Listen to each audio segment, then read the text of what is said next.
Halo, assalamualaikum warahmatullahi wabarakatuh. Selamat datang di channel YouTube Batam Kamera. Oke teman-teman, di video kali ini kita akan belajar bagaimana cara menampilkan audio level meter di layar kamera Sony NX100.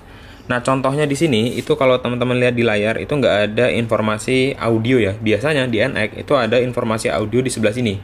Jadi kalau ada suara itu grafiknya di sini akan gerak-gerak ya, naik turun gitu. Nah, ini hilang karena settingannya belum on gitu. Caranya kita masuk ke menu. Kemudian pilih menu yang di bawah ini, display ya, menu display. Kemudian klik kanan, terus ada menu audio level display. Nah, di sini kita ubah ke on. Oke, udah on, kita balik ke menu. Nah, sekarang udah muncul ya untuk audio level meternya atau informasi audio barnya. Oke, teman-teman, sampai di sini aja, semoga bermanfaat. Assalamualaikum warahmatullahi wabarakatuh.